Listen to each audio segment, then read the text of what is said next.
Everyone, this is me Sadia है और मैं आपके लिए लेकर आई हूँ एक और रीडिंग जो कि होगी उन लोगों के लिए जो राइट नाउ नो कॉन्टैक्ट की सिचुएशन में है और जानना चाह रहे हैं कि क्या आपके और आपके पर्सन का पैचअप होगा या नहीं। आपका पर्सन आपको लेकर करंटली क्या सोच रहा है।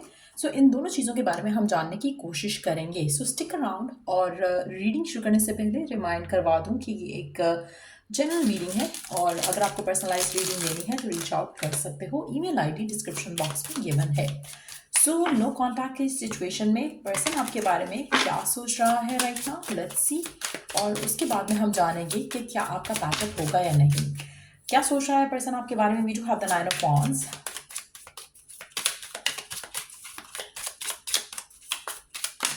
आपका पर्सन आपकी तरफ अप्रोच करना चाहता है लेकिन एट द सेम टाइम बहुत कॉशियस है, बहुत ज़्यादा केयरफुल है, बहुत ज़्यादा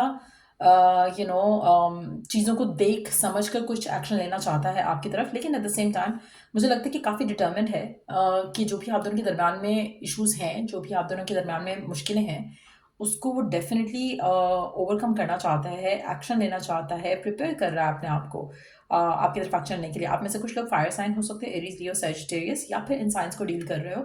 मुझे लग रहा है इन दोनों कार्ड्स के साथ कि जैसे जो भी स्पेसिफिक समवन है जिसके साथ आप नो कांटेक्ट में हो, स्प्रिंग टाइम काफ़ी सिग्निफिकेंट रहेगा जहाँ पर आपकी इस इंसान से बात हो पाएगी या फिर ये पर्सन आपकी तरफ एक्शन ले पाएगा। आप में से कुछ लोगों के लिए हो सकता है कि आप सोच रहे कि एक्शन लेना चाहते तो मेरे मैसेज का रिप्लाई क्यों नहीं कर रहा, मुझसे बात क्यों नहीं कर रहा। आपको ये सब नहीं करना है। ये पर्सन खुद आपको आपकी तरफ एक्शन लेगा सोच समझ कर, डिसीजन लेकर। अगर आप उसको चिपके रहोगे या आप उसको बार बार मैसेज करने की कोशिश करोगे, कॉन्टैक्ट करने की कोशिश करोगे, वो सब आपको नहीं करना है। उससे आपकी ज़िंदगी में इस इंसान का लैक बढ़ेगा और जो आप चाह रहे हो वो नहीं होगा। तो यहाँ पे उस इंसान की एनर्जी है जहाँ पर आप एक्शन नहीं ले रहे हो। So, अगर आप एक्शन नहीं ले रहे हो, ये पर्सन खुद आपको स्प्रिंग सीजन के आसपास आपकी तरफ एक्शन लेगा। यानी कि अब से अगर हम देखें तो 2 ढाई महीने के अंदर अंदर ये पर्सन एक्शन लेगा। ऑलरेडी सोच रहा है कि चीज़ों को रिजॉल्व कैसे किया जाए, रिलेशनशिप को आगे कैसे लेकर जाया जाए। अच्छा, अभी I am going to have a cup of coffee.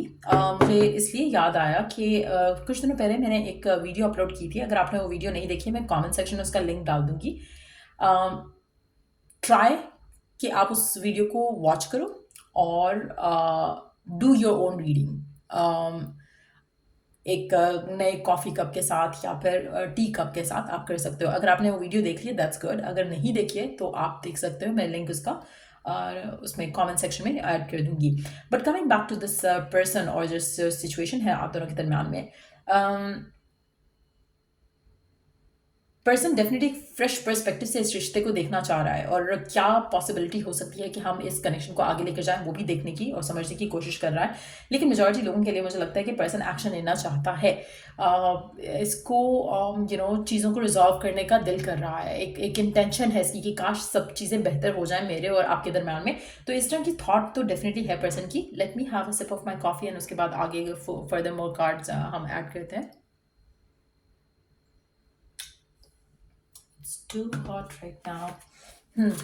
So, और क्या चल रहा है आपके पर्सन के मन में आपको लेकर, इस कनेक्शन को लेकर। चैरियट 2 से 3 महीने के अंदर अंदर डेफिनेटली पर्सन आपकी तरफ एक्शन लेगा। मुझे नहीं लगता कि इससे ज़्यादा टाइम ये लेगा क्योंकि ये पर्सन विल पावर, स्ट्रेंथ जता रहा है कि एक्शन ले सके, ना सिर्फ आपकी तरफ बल्कि ऑल्सो इस कनेक्शन की गाड़ी को आगे कैसे लेके जाना है वो भी थॉट प्रोसेस चल रहा है। So it's a very good sign, good combination of cards जो आपके पर्सन की एनर्जी के लिए निकल कर आए हैं। इट्स नॉट लाइक कि सिर्फ वो सोच रहा है, वो एक्शन लेने का भी प्लान कर रहा है। सो कहीं ना कहीं चीज़ें जो है मुझे लगता है कि स्विफ्टली आगे बढ़ना शुरू होंगी। लेकिन अभी जो है 1 से 2 महीने या मैक्सिमम भी अगर हम कहें 3 महीने का टाइम लेगा पर्सन आपका आपसे बात करने के लिए, कॉन्टैक्ट करने के लिए। लेकिन डेफिनेटली मुझे लगता है कि जब ये आपको अप्रोच करेगा, आपको रीच आउट करेगा, तो आपके लिए इस रिलेशनशिप में ये वो सब ऐड करने के लिए रेडी होगा अपने एंड से जो आप शायद चाहते थे। जैसे कमिटमेंट हो गया, रिलेशनशिप को आगे कैसे लेके जाना है, फाइट्स और डिस्प्यूट अगर हो रहे थे वो कैसे रिजॉल्व करने हैं। सो एक बहुत ही सुलझे हुए तरीके से ये आपकी तरफ एक्शन लेगा। लेट्स सी कि आप दोनों का पैचअप होगा या नहीं होगा, क्योंकि पर्सन तो एक्शन लेगा, पर्सन तो रीच आउट करेगा, लेकिन आप दोनों का पैचअप होगा जिस तरह से आप चाहते हो या ये पर्सन चाहता है। आप दोनों का पैचअप होगा, हाँ या ना। 4 ऑफ सोर्ड्स। आप में से कुछ लोग एयर साइन हो सकते हो। जेमिनी, लिब्रा, एक्वेरियस या फिर कैंसर भी हो सकते हो अगर हम वाटर साइन में से बात करें तो। क्या आपका पैचअप होगा? अच्छा, एक चीज़ मैं यहाँ पे मेंशन करूँगी, आप में से कुछ लोगों के लिए जब आपकी बात होगी पर्सन के साथ, आप या पर्सन कहीं ना कहीं कुछ मौका ढूंढोगे फिर से फाइट करने का। और वो मैं इसलिए कह रही हूँ कि मौका ढूंढोगे बिकॉज ऐसा लग रहा है कि जैसे सब कुछ ठीक होगा, लेकिन आपके माइंड में या पर्सन के माइंड में पास की कुछ चीज़ें होंगी जिसके बाद आप सोचोगे कि देखो इसने फिर ये किया, अभी ऐसा ही करेगा। सो वो एक नेगेटिव थॉट प्रोसेस जो रहेगा वो इस कनेक्शन को इफेक्ट करेगा। अगर आप चाहो तो इस सिचुएशन में अपने आप को पास्ट की चीज़ों से सेट फ्री करो। अगर आपका चांस देने का दिल करता है इस इंसान को, रिकन्सिलिएशन का दिल करता है इस इंसान के साथ, तो कोशिश करो कि सिर्फ अच्छे थॉट से अपने माइंड में रखो, अच्छी चीज़ों को ही माइंड में रखो। जिस तरह से आपकी एंडिंग हुई, जिस तरह से कनेक्शन ख़त्म हुआ, उन चीज़ों के बारे में मत सोचना, ताकि आपका रिश्ता जो है स्मूथली आगे चल सके। कहीं ना कहीं आपको इस कनेक्शन को लेकर थोड़ा पीसफुली चीज़ों को डील करना चाहिए। फाइट, आर्ग्यूमेंट, डिस्प्यूट की तरफ नहीं जाना चाहिए। क्या आपका पैचअप हो जाएगा आपके पर्सन के साथ, हाँ या ना? मुझे लग रहा है कि थोड़ी डिफिकल्टीज होंगी आप दोनों को, इस तरह की छोटी छोटी नोक-झोंक जो है मुझे लग रहा है कि वो रहेगी। अगेन वाटर साइन भी हो सकता है आपका पर्सन या आप, बट यस मुझे लगता है कि बहुत ज़्यादा डिफिकल्ट होगा आप दोनों का पैचअप कर पाना, क्योंकि इवन तो पर्सन तो वापस आ रहा है लेकिन कहीं ना कहीं एक इनसिक्योरिटी का एलिमेंट रहेगा, चाहे वो आपके एंड से या पर्सन के एंड से, कि पता नहीं फिर से ये वो सब ना कर दे जो पहले इसने किया था। तो वो एक फियर वाला फैक्टर जो है इस रिलेशनशिप को कहीं ना कहीं ब्लॉक करेगा, कहीं ना कहीं आप या आपके पर्सन के एंड से वो एक ब्लॉक आएगा। सो पैचअप होके अगर आप फाइट और आर्ग्यूमेंट वही चीज़ें रिपीट करते हो जो पहले की, तो आउटकम भी सेम ही रहेगा। सो अगर आप इस दफ़ा चाहते हो कि आप दोनों के दरम्यान में एक अच्छा रिश्ता रहे, एक पॉजिटिव रिश्ता रहे, तो आप दोनों को इस कनेक्शन में रहते हुए मिसअंडरस्टैंडिंग्स को अवॉइड करना है और ये भी एक्सेप्ट करना है कि जो हो चुका है, you both are ready to let it go. अब इस रिश्ते में जब आ रहे हो, रिकन्सिलिएशन कर रहे हो या पैचअप की तरफ आ रहे हो, तो आपको दोनों को इसको एक नए कनेक्शन की जैसे लेना चाहिए।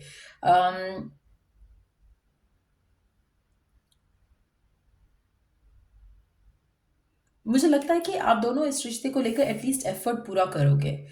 थोड़े बहुत डिफिकल्टीज आपको आएंगी, शायद आप इमोशनल हो या आपका पर्सन इमोशनल है, लेकिन थोड़ी स्टेबिलिटी के साथ लेकर चलना पड़ेगा, थोड़े पेशेंस के साथ लेकर चलना पड़ेगा। कहीं ना कहीं ज़्यादा जल्दी जल्दी में आगे नहीं जाना चाहिए कनेक्शन, कहीं ना कहीं स्लो जितना रखोगे, जितनी हाई एक्सपेक्टेशन, जैसे आपका पैचअप होगा तो शायद आप डिज़ायर करोगे कि हाँ बस शादी हो जाए, या आप डिज़ायर करोगे बस अब कुछ ऐसा हो जाए जो कि आपको एक कंफर्मेशन मिल जाए। उस कंफर्मेशन के चक्कर में आप आर्ग्यूमेंट या फाइट या मिसअंडरस्टैंडिंग का शिकार हो सकते हो इस रिलेशनशिप में, उसको आपने अवॉइड करना है।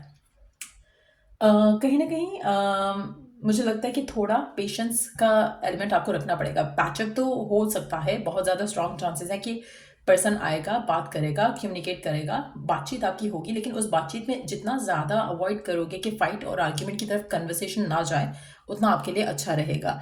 सो मेक श्योर करो कि वो एक एलिमेंट अपने माइंड में ज़रूर रखो। और लेट्स सी आपकी पर्सन करंट सिचुएशन में आपको लेकर, इस कनेक्शन को लेकर क्या इंटेंशन चाह रहे हैं, क्या इंटेंशन है उनके मन में आपको लेकर, इस कनेक्शन को लेकर। जब वो रिकन्सिलिएशन के लिए आ रहे हैं क्या इंटेंशन के साथ आएंगे?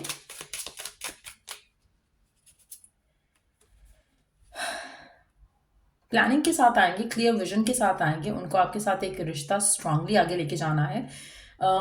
अपॉर्चुनिटीज़ ऑफ ग्रोथ को कंसिडर करेंगे।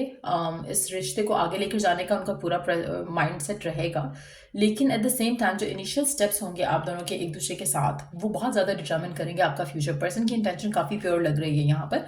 पर्सन के दिल में आपको लेकर फायर, पैशन बहुत ज़्यादा है, पर एट द सेम टाइम कहीं ना कहीं जो आप लोगों का पास्ट रहा है वो आप दोनों को कहीं ना कहीं थोड़ी बहुत इनसिक्योरिटी में ज़रूर रखेगा।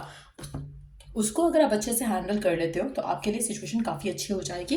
लेट्स सी ओरेकल मैसेज आपके लिए क्या है करंट सिचुएशन में, as you are waiting no contact की सिचुएशन में आपके लिए ओरेकल गाइडेंस क्या है, और जब फर्दर आप दोनों का पैचअप हो जाता है तो तब के लिए ओरेकल गाइडेंस क्या है। लेट्स सी ओरेकल मैसेज आपके लिए क्या है करंट सिचुएशन में,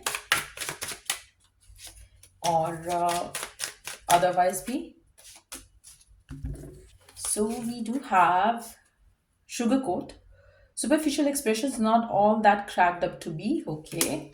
Gossip, drama, negativity, pettiness, obstacles, struggles, challenges. मुझे लगता है कि आपको गॉसिप, ड्रामा, इन सब से अवॉइड करना है। कोशिश करो कि अपनी लव लाइफ के बारे में ज़्यादा लोगों से शेयर ना करो, ताकि ज़्यादा आपका माइंड करप्ट ना हो सिचुएशन को लेकर। दूसरा, कोशिश करो कि कहीं ना कहीं जो आप पास्ट की चीज़ों को एक ड्रैग करके लाते हो कि उसने ये कहा था, देखा उसने ये कहा था, बिल्कुल तुमने वैसा किया, इस तरह की बातें आपने नहीं करनी है। जो आपके स्ट्रगल्स होंगे, जो चैलेंजेस होंगे, उसको पीसफुली डील करने की कोशिश करना, ताकि आर्ग्यूमेंट फाइट की तरफ चीज़ें ना जाएं। तीसरा, आपको इस कनेक्शन को लेकर थोड़ा, मुझे लगता है कि आपको लगेगा कि पर्सन या आप चीज़ों को बहुत ज़्यादा देखो, पीसफुल बात करना इज़ डिफरेंट दैन हर चीज़ को जैसे ये होता है ना कि अगर आपको कोई चीज़ से इशू है, कोई मसला है, एक तरीका होता है बात करने का। अगर आप फाइट करोगे तो आपकी बात ना सुनी जाएगी, ना मानी जाएगी। एक अच्छे तरीके से चीज़ों को कम्युनिकेट करोगे, उससे आपकी सिचुएशन बेहतर हो सकती है। सो यहाँ पर मैं आपको ये कह रही हूँ कि आपको कोई भी मसला है तो प्यार से सुलझाने की कोशिश करना उस मसले को।